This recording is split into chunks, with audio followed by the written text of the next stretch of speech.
अब देखिए इसका थर्ड पार्ट देखिए, क्वेश्चन नंबर 1 का थर्ड पार्ट। क्वेश्चन नंबर 1 का थर्ड पार्ट क्या है? 7/3। 7/3।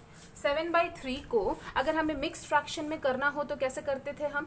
इसको मिक्स्ड फ्रैक्शन में करना है तो हम इसे डिवाइड करके देखते थे। क्या करते थे हम? 3 7 3 2 6 1। तो हम क्या करते थे, यहाँ पे पहले कोशेंट लिखते थे, ये कोशेंट है, फिर हम न्यूमरेटर में रिमाइंडर लिखते थे, ये रिमाइंडर है, और फिर हम डिवाइसर लिखते थे, दैट इज 3। जो यहाँ डिनोमिनेटर रहता है वो यहाँ पे डिनोमिनेटर रहता है। अब देखो इसको करके देखो, 2 इंटू 3 इज 6, 6 प्लस 1 इज 7, 7/3। तो ये हमने किस में कन्वर्ट कर दिया? मिक्स्ड फ्रैक्शन में कन्वर्ट कर दिया। अब इसको जब हमने मिक्स्ड फ्रैक्शन में कन्वर्ट कर दिया है तो अब हम क्या करेंगे, इसको नंबर लाइन में रिप्रेजेंट करना है हमें। तो नंबर लाइन में हम रिप्रेजेंट जब इसे करेंगे तो हमको एक चीज क्लियर हो गई कि 2 तक तो हमको जाना ही है, मतलब 1 और 2। 2 1/3 क्या होगा? 2 से ज्यादा वाली वैल्यू, ठीक है। तो मतलब 2 के बाद की वैल्यू चाहिए हमें, ये 3 है, ठीक है। This is -1, this is -2, this is -3, this is -infinity and this is +infinity। ऐसे करके आपको एटलीस्ट इस नंबर लाइन को कंप्लीट करना पड़ेगा, ठीक है। अभी 2 के बाद, यहाँ 2 तक तो पहुंच गए नंबर लाइन में, अब 2 के बाद 1/3 चाहिए हमें। 2 के बाद 1/3 करने के लिए हमें सेम पहले वाले प्रोसेस में जाना पड़ेगा। 3 कंपार्टमेंट्स में डिवाइड करेंगे, 1 2 1 2 3। तो पहला वाला क्या हो जाएगा? 1/3 हो जाएगा। सेकंड वाला क्या होता है? 2/3 होता है। थर्ड वाला क्या होता है? 3/3 होता है। तो ये 1/3 हो गया, ये 1/3 है और ये 2 पूरा है। तो ये जो पॉइंट है, this particular point is your 7/3। समझ में आया? 2 तक तो हमने 1 2। अब इसमें अगर हम वैल्यू गिनना चाहें तो कैसे गिनेंगे? ये 1 डिस्टेंस है, ये भी 1 डिस्टेंस है 1 से 2 तक, तो मिला के 2 डिस्टेंस हुआ, और 2 1/3।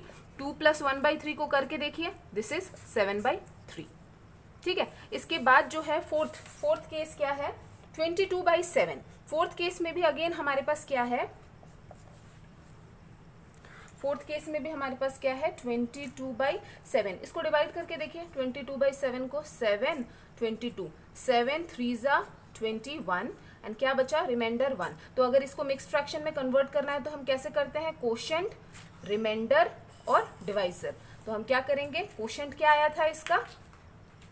7 3 आया था कोशेंट। रिमाइंडर कितना आया था? 1 आया था।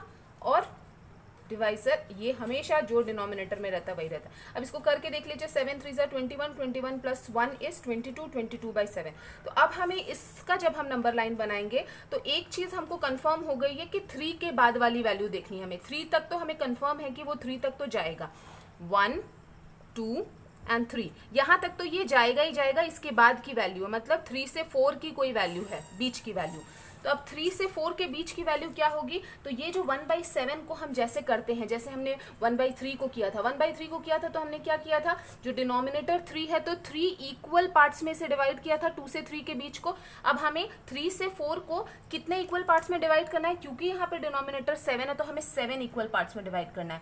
This is 1 2 3 4 5 6। ये देखिए 1 2 3 4 5 6 7, 7 इक्वल पार्ट्स देखिए चैम्बर्स में डिवाइड हो गए ये। अब हमारा क्या होगा? पहला वाला जो रहेगा ये 1/7 रहेगा, दूसरा वाला क्या रहेगा? 2/7। ये 0/7 1/7 2/7 3/7 4/7 5/7 6/7 7/7, दैट इज 4, ठीक है। तो अभी 3 तक तो हमको पता चल गया कि 3 तक तो ये वैल्यू है ये, और 3 1/7 क्या होगी? ये वाला पॉइंट होगा।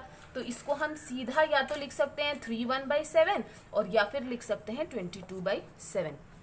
होप आप लोग को समझ आ रहा होगा कि क्या चल रहा है इसमें। इसका फिफ्थ पार्ट देखिए, फिफ्थ पार्ट में क्या है? माइनस की वैल्यू है। फिफ्थ पार्ट में क्या है? -1/3। तो -1/3 भी सेम ऐसे ही होगा। Fifth part is -1/3। -1/3 में भी हमें यहाँ पे भी क्या पता चल गया है? इस माइनस को अगर हम छोड़ दें तो हमें पता है कि जब हम इसे डिवाइड करेंगे तो हमको जो वैल्यू मिलेगी वो वैल्यू कैसी मिलेगी? 0 1 -1। माइनस की वैल्यू है तो 1/3। 1/3 हम जब पहले कर रहे थे विदाउट माइनस के तो ये 0 से 1 के बीच में मिल रहा था। अब ये माइनस की वैल्यू है, यहाँ पे माइनस लगा हुआ है तो ये 0 से -1 के बीच में मिलेगा, ठीक है। अब इसको भी हमें कितने इक्वल पार्ट्स में डिवाइड इस तरफ करना पड़ेगा? जो हम +1/3 में इस तरफ कर रहे थे, अब हमें ये इस तरफ करना पड़ेगा। तो ये कितने पार्ट्स में डिवाइड होगा? 1 2 1 2 3 3 इक्वल पार्ट्स में डिवाइड हो गया। अब हमारा पहला वाला क्या होगा, -1/3 होगा, दूसरा वाला क्या होगा, -2/3 होगा, और तीसरा वाला -3/3, दैट इज 1। तो अगर इसी क्वेश्चन में आपको -2/3 प्लॉट करने बोलता तो भी ये ऐसा ही आता। क्लियर है? इसका 6th पार्ट देखिए, इसका 6th पार्ट है -3/4। -3/4 अगेन यहाँ पे क्या है, डिनोमिनेटर, अगर इसको माइनस ना देखें, माइनस को नहीं लें, तो डिनोमिनेटर क्या है, बड़ा है न्यूमरेटर से, मतलब ये